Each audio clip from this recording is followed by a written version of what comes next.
Let's make our way to the Canadian Premier League now, and it was a doozy of a match between York United and Pacific on the weekend. 2-1 York end up the victors here in this one. They jump into a playoff spot. Gentlemen, we saw a total of 8 yellow cards handed out, a red card. We saw PK saves. We saw the winning goal scored in the 81st minute. What's worth noting as well is Lucas McNaughton of Pacific picked up his 8th yellow on the season, which means he's going to miss, one of their playoff games.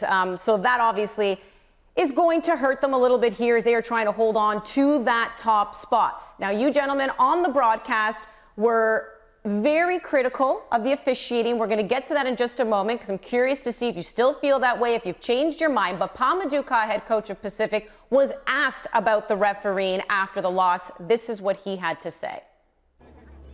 Officiating has nothing to do with the game. It's the players that play the game. Why are we talking about the referees? We didn't do a job. What have the referee to do with the game? It's not the referee that lost us the game. We lost the game. Putting it all on the shoulders of his players. Gareth, agree or disagree with that? Your thoughts? This team could have played better. Sure, but we all know that oftentimes, it's kind of, it's a little bit of a misdirection. There's no point of him speaking what he actually thinks, because it would a fine would have come his way, and by this stage of the season, what purpose does that serve? This is an automatic red card. Alan Rush is running up to this play, and he's reaching for his right back pocket and decides not to give us a red card. It was a clear sending off. Then still in a tight game, chopped down, Campagna chops down Hurd, absolute penalty. The McNaughton here is given a caution for simulation. It looked like a penalty to me. By the way, the Campagna chop on Hurd, that wasn't given as a penalty. Then DeSanto's given a red for here when it looks like Max Ferrari is making a meal of this, holds the leg. Didn't look like any clear stomp to me. The referee got 4 decisions wrong against the home side, who was top of the table coming in, and not one of those calls going against them. I'm not sure if I've ever seen something like that happen, where it's not just one call, it's 4 calls that have impacted Pacific in terms of playoff seeding, potentially hosting playoff games, then their chances to go and win a title with McNaughton being erroneously booked. It's unbelievable to me, and I'm probably more fired up about it today than I was on the weekend. Yeah, I think if you'd asked Pamaduka privately about the decisions, he would have been very frustrated. I'd be surprised if he wasn't, obviously. But I just think it's the wrong time to. I think why he didn't say it in the interview is because it's the wrong time to do it, right? Like, you don't want to. The reality is they're going to have to go into a playoff game now without Lucas McNaughton. Then it's going to be very difficult. I think they'll try, but it'll be very difficult to overturn a suspension for yellow card accumulation. So that's done. You're going to have to play a playoff game without a key player.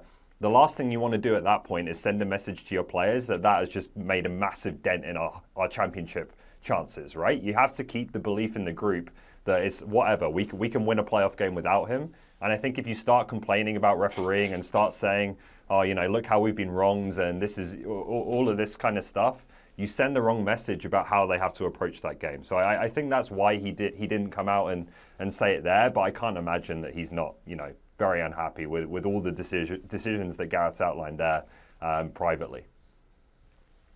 York United, on the other flip side here, you give them credit for taking advantage, I guess, of a situation that came their way. They've put themselves in a playoff spot. They actually do have a couple games in hand of the teams, Valor in particular, and Halifax, who are chasing them. Because of the results that ended up happening on the weekend, Ollie, the referee decisions, did it actually change the complexion of the CPL season? Yeah, massively, like in multiple ways, right? Like, firstly, it's put Pacific's chances it's reduced Pacific's chances of hosting a home game in the playoffs, whether it be the semi-final or both. That now is looking like they're probably more likely to finish third than in the top 2, and so be on the roads. Unless the 4 seed can spring a shock, they'll be on the road all the way. Then you have McNaughton not being there, which is a massive thing for whoever they face in the semi-final. That's a huge player to lose. And does dent their chances. I've been told that they're expecting Thomas Meyer-Jaguar will be healthy come playoff time. He hasn't played a ton this season, but that at least would help somewhat. And then you have the fact that York United won, and I don't want to take anything away from York because they hung in there and they took their opportunity, and you have to give them credit for that. But it's very easy to see a sequence of events where that game goes a totally different way, right? If the second challenge from Campagna on Hurd is a penalty, it's probably 2-0. It's probably a different outcome. And that doesn't just affect York and boost their playoff hopes. It affects Valor and Halifax as well, who I'm sure probably weren't too impressed with what they were seeing either. So there's tons of different ways this is going to affect the playoff race, and it has massive implications. Ollie, weren't you told that we should just talk about York United this entire time and just bow down to the fact that 4 calls went their way that were decisive in turning that game around that way? It's not just like, if I'm in Halifax, the great support on the East Coast, if I'm in Winnipeg and I support Valor, I'm like, what just happened here? Yeah. Like, what just happened here? We were up for a grandstand finish. We still might get one, but York United, by virtue of those games in hand, are in the absolute driver's seat. And they were gifted the entire... I'm not sure if we've experienced a day like that in the Canadian Premier League. And we'll get into the other games as well. But there's no way. Pacific should have been off and running, 3 points, back pocket. But the referee just played such a big role in that game. And largely, I think the officiating's been okay. I think that people are too hard on the referees. But those are 4 decisions. And I can't look at that any different. This referee actually has been one of the best referees in this league all season long. So I'm not even suggesting that he's a bad referee. But he absolutely got these calls wrong in a horrible way, which has all kinds of implications both on and off the field. York 2-1, they beat Pacific. Forge beats Halifax 4-1, so that hurts their chances. Valor beat Cavalry 4-2. So which of these weekend wins surprised you, Gareth? The Valor win over Cavalry. Valor had never beat Cavalry before, and to go in there and come from a goal down and then end up scoring 4 goals against the one-time best goalkeeper in the Canadian Premier League, Marco Carducci. Carducci really struggled, especially a couple goals he really should have had. I think it's this goal, maybe right here. I mean, he touches it, doesn't he? Yeah, it touches it up into the top corner. Cavalry's prided themselves all season long on their defensive awareness. By the way, that's a great strike there by Aliman. But they were torn apart at times. And Philip DeSantos has found something in this front 4 with Valor.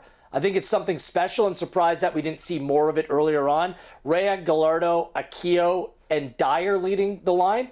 That's a top front 4 in the Canadian Premier League. There's experience, there's guile, there's some talent, there's some pace. They all complement each other very well. But to go on and win when you have to and do something that you've never done before and go on and beat a team that simply owned you, that's something special. And full credit to Valor. It's been a great week for DeSantos and Valor, and they deserve a lot of credit. Yeah, we could probably leave Forge off our banner there. I don't think that one was an enormous surprise. It's definitely Valor, right? Like, their last away win was in 2019. Their last true away win was in 2019. They've got 2 points from 11 road games since then. Like, Cavalry's only lost 2 home games in their whole history, and they were both to Forge. It's a huge shock. But credit to Phil Dos Santos, because I think what he's done and what I'm kind of rooting for here is that this is a team that actually tries to win. They try and attack and score goals. They're not playing scared like we've seen from Halifax and York in recent weeks with a lot of draws. They're going for it, and they got rewarded, and it was a brilliant performance. But let me ask you this, Ollie. What's your level of concern when it comes to Cavalry? Well, it's a dangerous time of year to be concerned, because I think I was concerned about Forge in this time 2 years ago, and that didn't turn out too badly for them. But I just think with Cavalry, like, I don't know if their identity is quite there in the same way that it was in 2019. You know, this was a team that pressed really high up the pitch and made life hell for the opposition. The back line was so solid with Trafford and Zator and Wielden, Mavilla, all of those guys. They were great on set pieces. They were just such a gritty team and so difficult to play against. And I don't see that so much anymore. Like, I think I'm remembering correctly, they've conceded 30 goals now this season. They're just not quite as tough to play against. I think they've tried to become more technical and more creative and score more goals and be a bit more like Forge in that way. I don't know if they've lost something along the way in doing that. So we'll see. You know, the biggest games are still to come, and those are the ones that matter most. But right now, I just don't think this Cavalry team quite has the clear identity that we've seen of past teams under Tommy Wielden Jr. We'll see. Wielden Jr. and Cavalry, I mean, it's been pretty clear they've been pacing themselves. Like, there's been a plan in order to go on and win it. Like, winning the regular season has never done them any favors.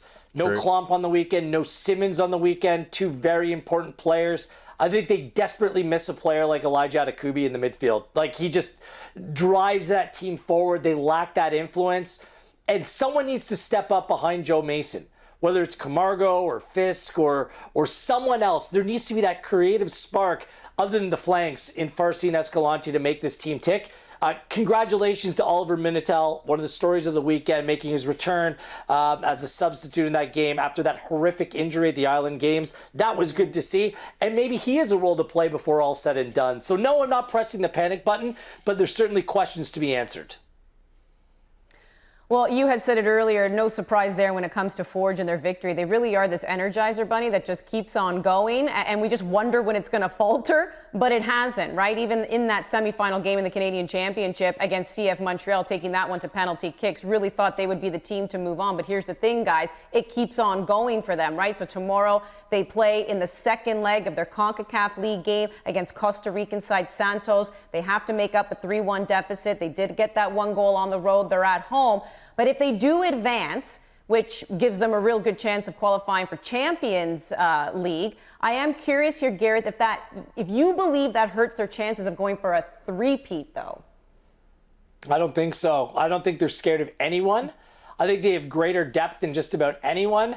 Maxime Tissot came on the weekend. Remember him? Oh, yeah, he still plays. He's a former Canadian international. They're getting players actually back into the team, which helps alleviate maybe overplaying some of your players down the stretch as well. I think that they are A-OK. Something that I didn't know about, and I believe it was Ollie and KJ that brought it up to me on the weekend, they can go on and win this home game in the CONCACAF League and still qualify for the Champions League next season if the scorer goes the right way. If they win, but maybe not win by enough. Of course, they have a two-goal deficit to turn around. So there are scenarios where there could be a sense of victory even though they might not win, or vice versa there. So there's a lot to play for tomorrow night. But no, I do not think that it will affect their championship credentials whatsoever.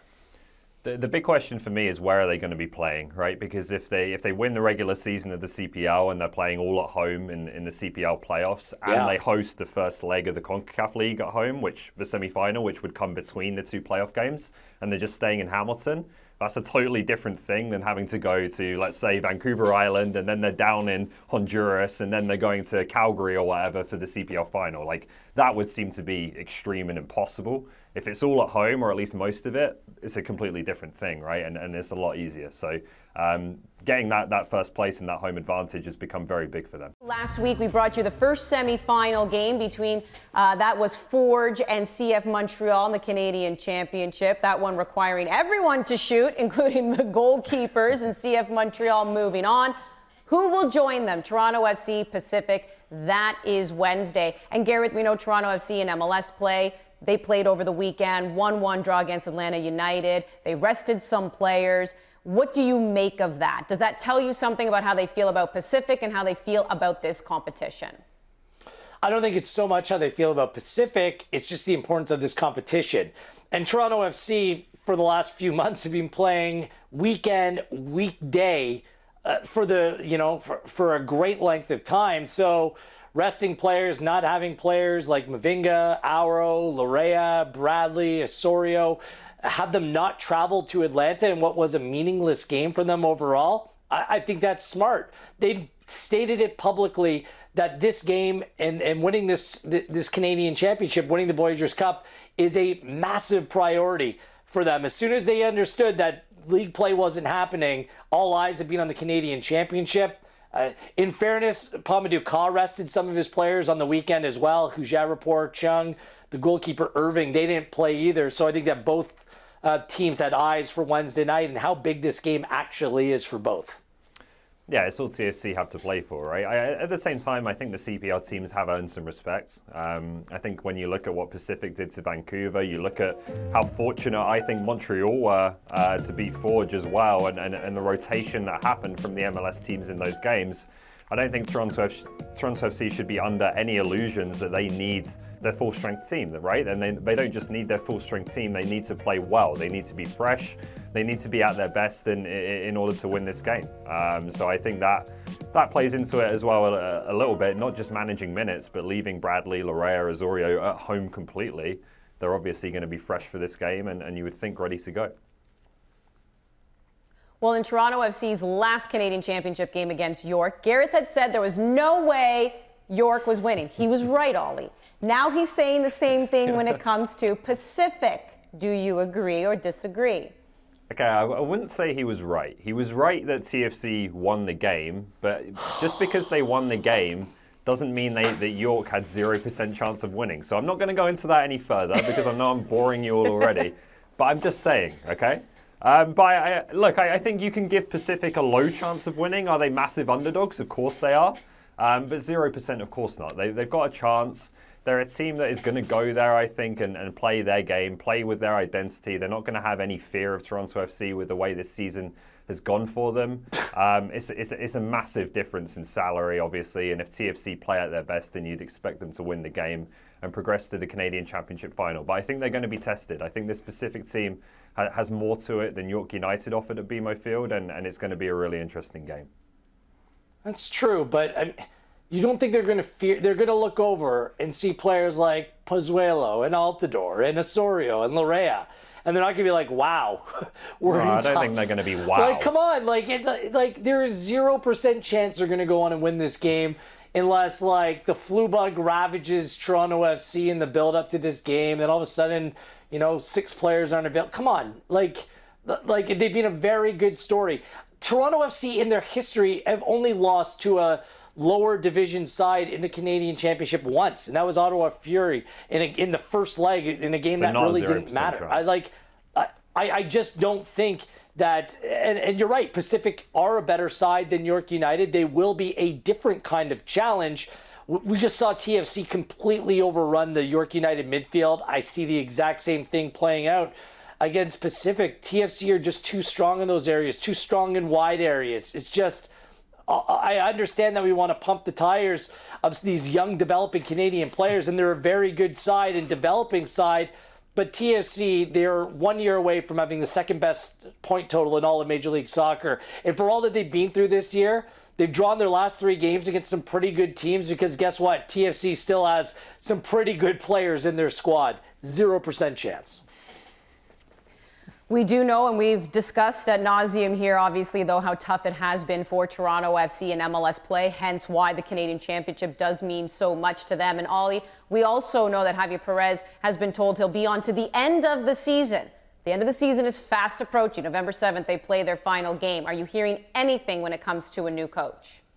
Well, I don't think it'll be very surprising because it's the name that makes a lot of sense when you think about it and you think about potential candidates for Toronto FC. But I think there is talk around the team right now, and I'm not saying anything's done or it's even close or anything like that, but there is talk that Bob Bradley is in the frame. I think it's a name that's been speculated about because it does make so much sense, obviously, with the links to the team that he already has here, and Michael Bradley, obviously, and just also the fact that if he doesn't extend his contract with LAFC, which expires at the end of the season, then he is the top North American coach on the market, most people would say.